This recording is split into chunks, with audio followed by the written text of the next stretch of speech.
100 million women have mental and physical disabilities in the United States. Disabled women tend to have lower education, lower financial class, and less professional experience.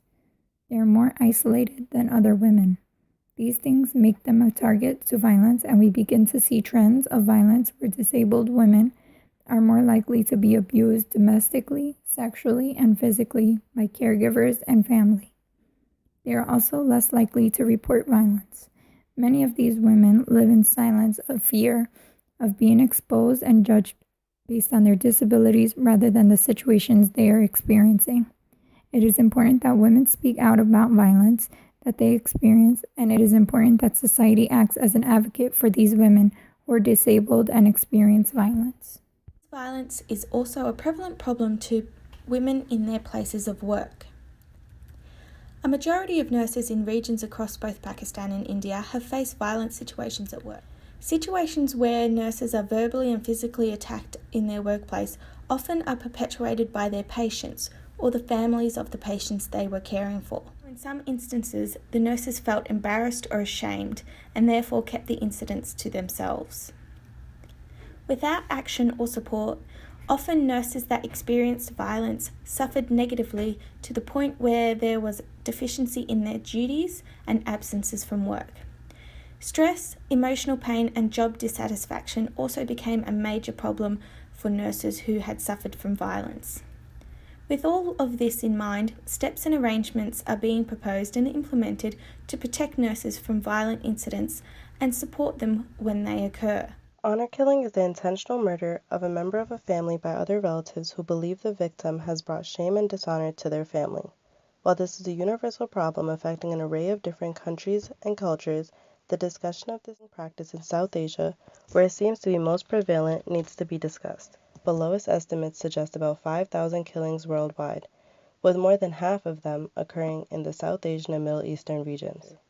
Currently, there are laws in place under the Indian Penal Code and the Indian Constitution that protects people from being murdered because of their right to life, even in cases of honor killings. However, many of the cases never even get reported and even less ever see justice because the families themselves are involved and do not take the case to the police.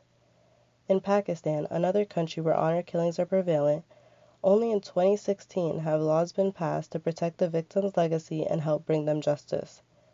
But with new laws being passed and a much greater push by the youth, not only in these countries but around the world, for these honor killings to be put to an end, hopefully there will be a decrease in these crimes and an increase in the prosecution of the murderers in the coming years.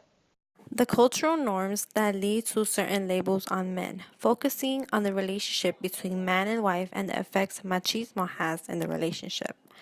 Looking into Mexico and the Mexican feminist organizations and how they touch base on domestic violence.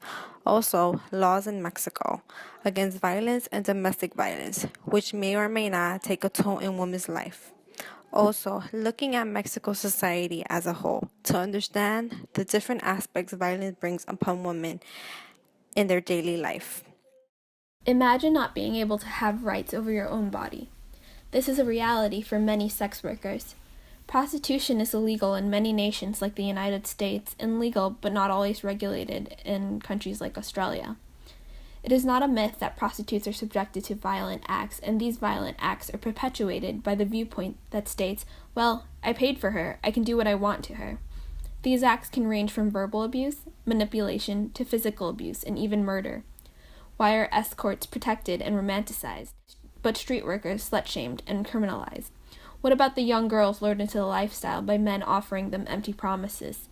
The legality of this type of labor is why some may question if labor laws should be applied to protect sex workers. Sex work is a dangerous job, especially since there is little to no legislation protecting these people. Maybe by legalizing it and accepting that people can do whatever they want with their bodies to earn a living, sex work can be accepted and laws can be passed to protect everyone and to criminalize abusers.